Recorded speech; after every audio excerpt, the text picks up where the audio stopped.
Hello, Namaskar, welcome to my pod, the CAA Show.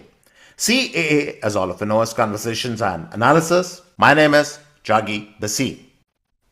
Chinmoy Das, Rudrapati Kesav Das, Ranganath Syama Sundar Das. Three names. Do you know who these people are? If you don't know, then maybe you should know. These three people are ISKCON Hindu priests who have been imprisoned by the Bangladeshi government. Look at the story. First, Chinmoy Das was arrested on whatever charges, concocted charges that were flung at him by the Bangladeshi government. He was thrown into jail. Then the other two priests, they simply went to prison to give Chinmoy Das some home-cooked food. And then they were also taken in and imprisoned by the Bangladeshi authorities. And it is not only these three people who have been imprisoned by the Bangladesh government. It is as if an entire community of people is in a prison today in Bangladesh. That is the Hindu community. An entire community of people under siege. And look at the travesty of justice. Look at the turn of events. In a matter of months, because it was only yesterday that Sheikh Hasina had to flee her own country and she escaped to India. It's only in a matter of months under the stewardship of Muhammad Yunus. An entire community of people who are not in their thousands or lakhs but millions and millions of Hindus in Bangladesh have been reduced to second-class citizens. That is the reality of Bangladesh today, and I'm not mincing any words today. I'm telling you the reality as it is. An entire community of people, that is the Hindu community of Bangladesh, has been reduced by the Muhammad Yunus run government in Bangladesh today to second-class citizens. That is the reality of Bangladesh today. And even as that has happened, the entire world, their lips are sealed, stitched. They are keeping quiet about the entire thing. Yes, there is a little bit of noise in India, but even the voices here are muted. It is like a conspiracy of silence where everybody is keeping quiet while the atrocities on Hindus in Bangladesh multiply day after day after day. That is what is really going on in that country. Today, in this podcast, I will give you names of people. I will give you names of the powers to be who should have spoken up against these atrocities, but they haven't. I will also tell you the reasons why they haven't spoken up. All that in the podcast today. But before I do that, as usual, I would urge all of you to subscribe to my channel. All you have to do is to press that red button on your screen. Subscription is of course completely free, and would also really appreciate if you could like the video and share this video with your friends, your colleagues and your peers.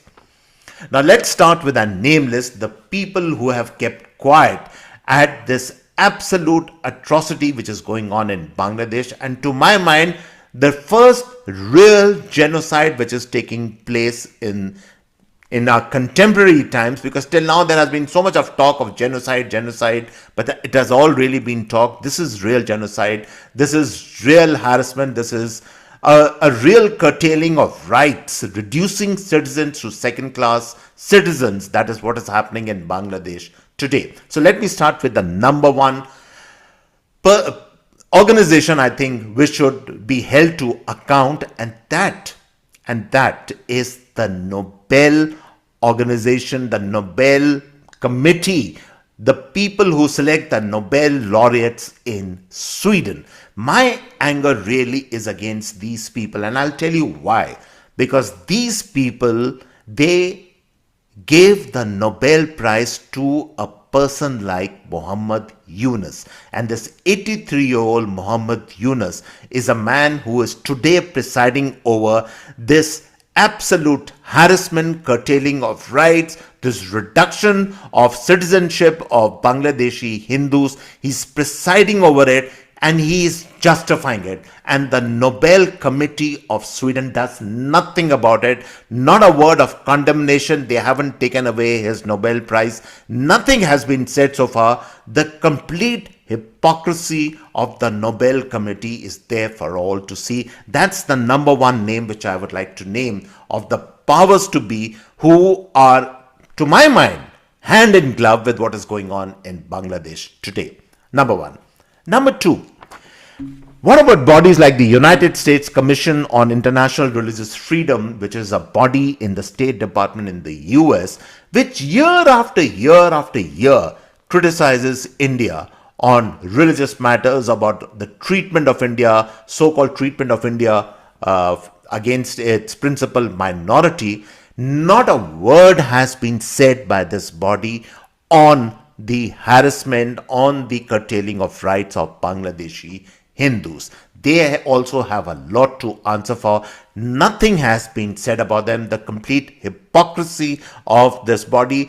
And we all along have suspected that there are these radicals, there are these people of extremist mindset who are in such bodies. This body has not spoken, and now it has been proven of their double face and the things which they say to one nation, but they practice something else completely.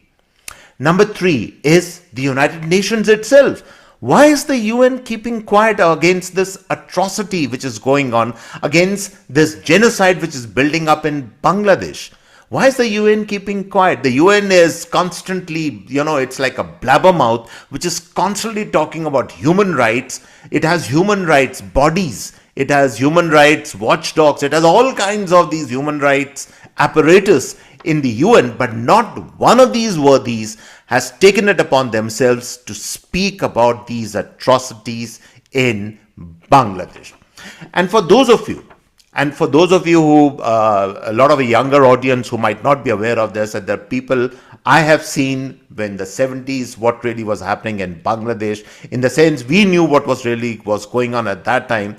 Bangladesh actually is going through its second biggest atrocity, as it were. At that time, the Pakistani army, it was raping, mutilating, killing, committing genocide in Bangladesh.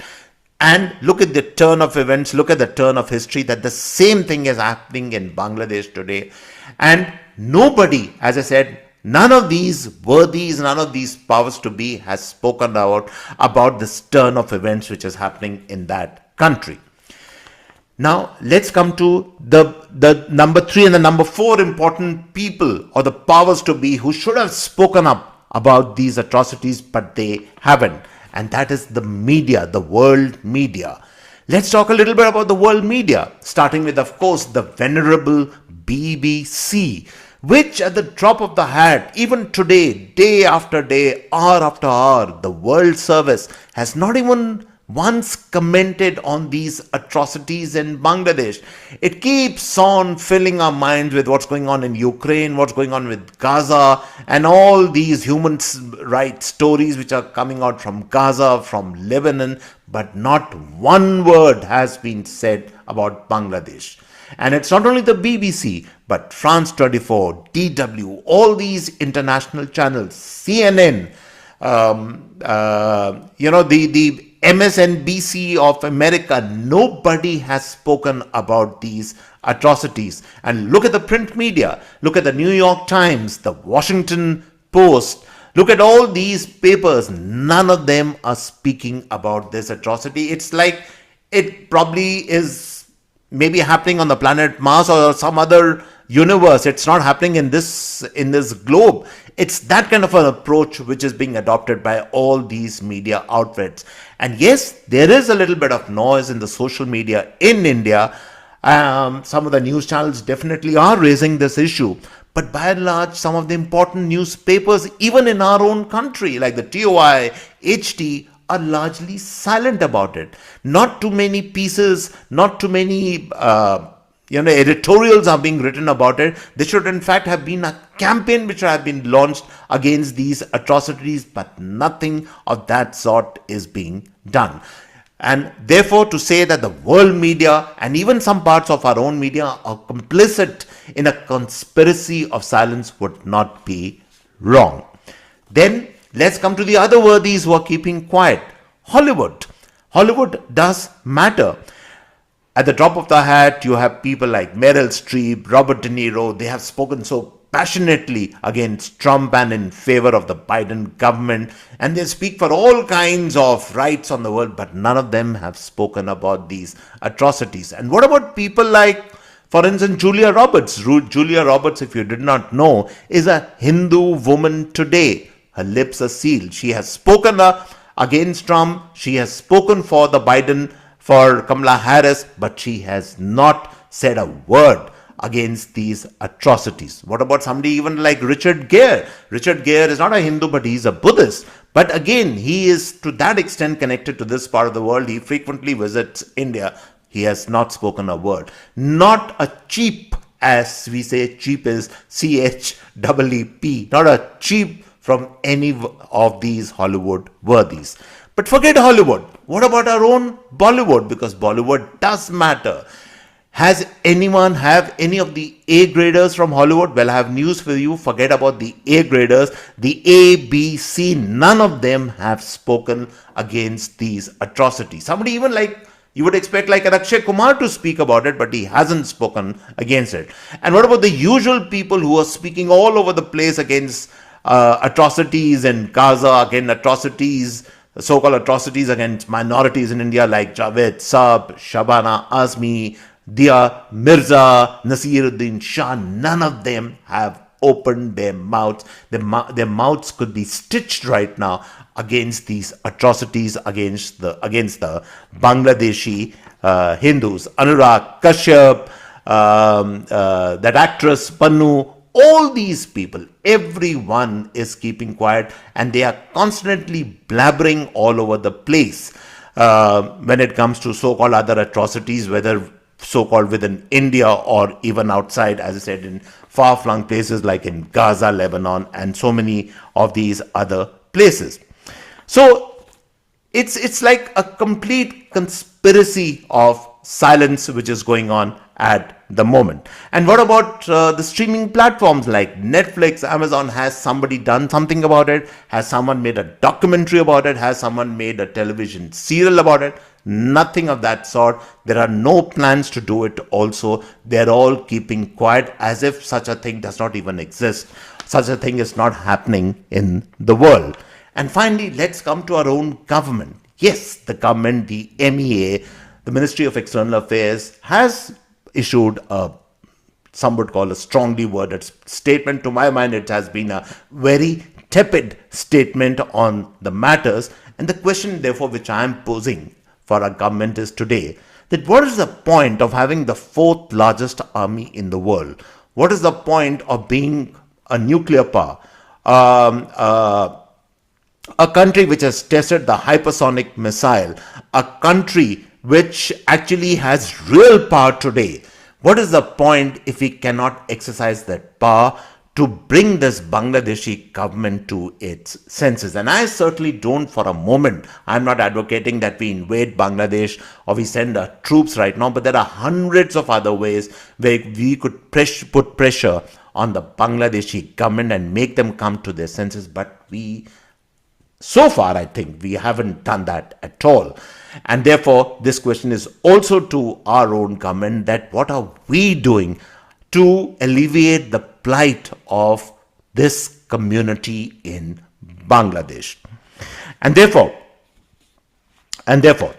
it all really comes down to this man, this 83-year-old man, Muhammad Yunus.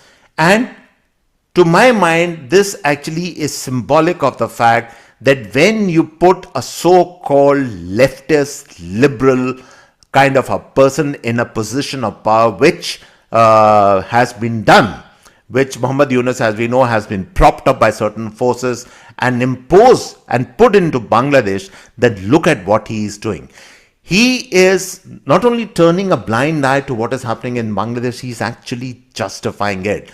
He has, in so many words, told India that it is none of your business, that I can do whatever I want in that country.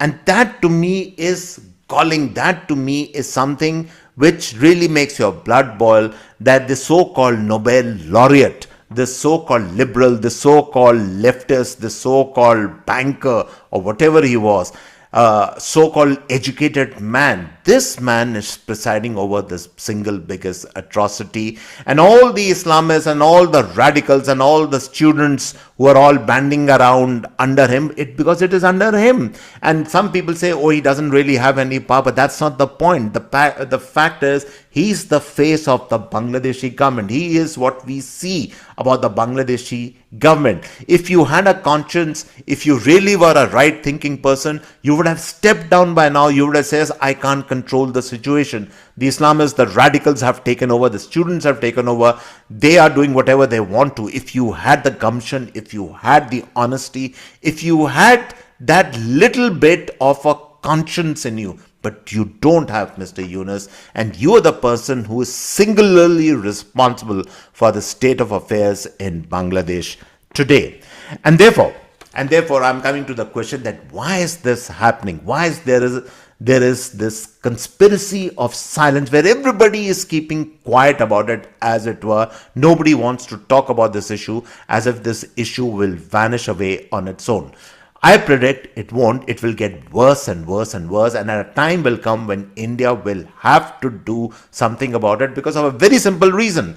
Because this issue is not going to be contained in Bangladesh. It is going to spill over Bangladesh, and it is going to start affecting our entire eastern border with Bangladesh. No question about it. And it is not only migration, but already there are forces. There was this interview yesterday of a senior functionary in the Bangladeshi government, where he is actually talking of the fact that Bangladesh needs to get from Pakistan J-17 to squadrons of J-17 fighter planes, and we should step up aiding the insurgents in the northeast in India.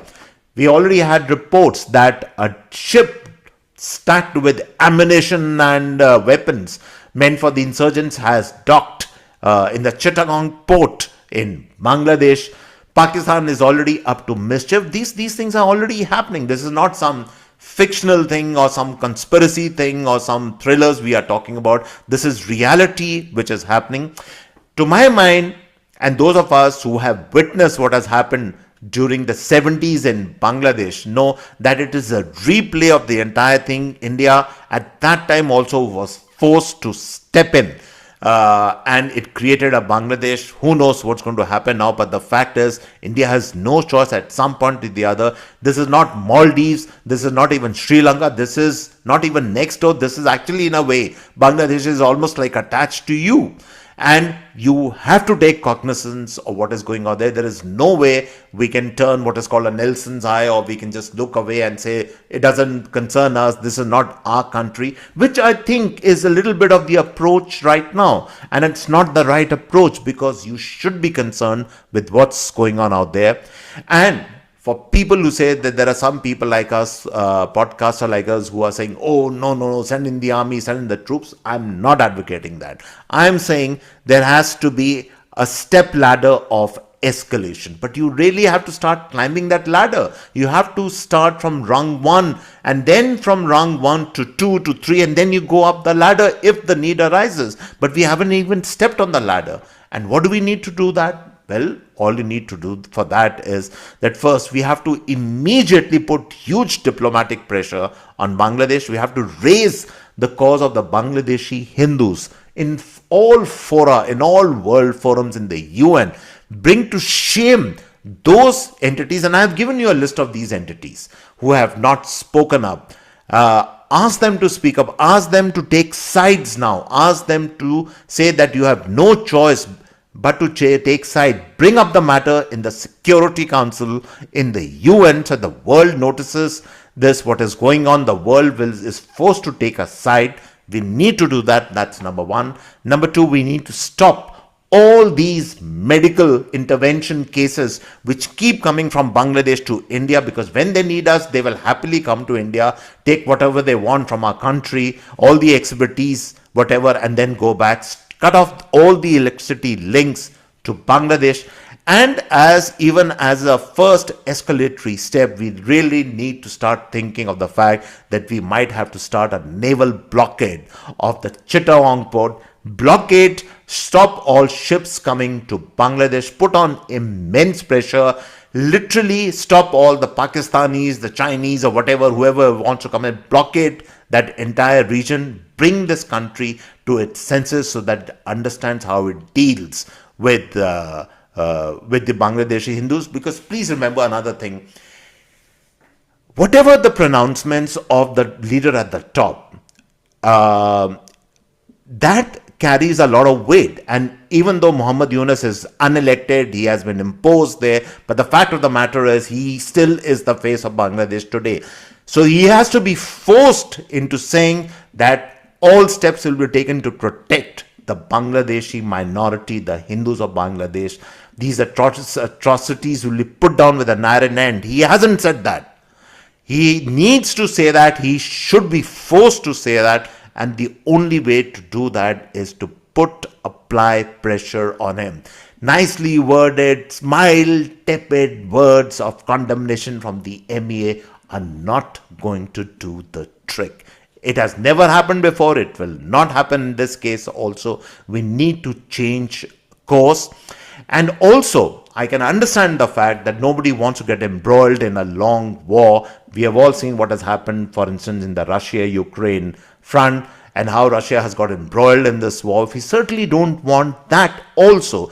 But short of that, there are a lot of steps which India can take to bring this country to its senses. We need to start thinking, if not doing or taking those steps. As I said, there is an escalation ladder, but at least let us put a foot on the first rung of this escalation ladder to bring this country to its senses and make it aware that what it is doing is wrong, what it is doing is morally vile, and therefore there will be a price to pay if it continues with these obdurate actions. And we need to keep a very close watch on the radicalization of Bangladesh, because that radicalization could very easily spill over if it hasn't already spilled over in our country. We all know the problems which are happening in West Bengal. We need to keep a track on that. But there is maybe a ray of hope which comes from very unknown quarters. Today, there was a statement by Mamata Banerjee where she actually advocated that some kind of a UN peacekeeping force needs to go into Bangladesh. I think it is a very welcome, constructive suggestion. Ironically, coming from Mamata Banerjee. But as I said, in an hour of national crisis, whether it's the opposition, whether it is the central government, everybody has to come together. Constructive suggestions are most welcome, because this is definitely, if we haven't woken up to the fact, a bit of a national crisis which it is developing. We need to do something out here. We need to take up the cause of the Bangladeshi Hindus, because otherwise not only they will pay a price in that country, but we will also pay a price in our own country if we don't stop these extremists in their tracks. And therefore, on this note, I come to the end of this particular podcast. I hope you liked it. You like my show, do subscribe to it. And on this note, it's goodbye and cheers from my end.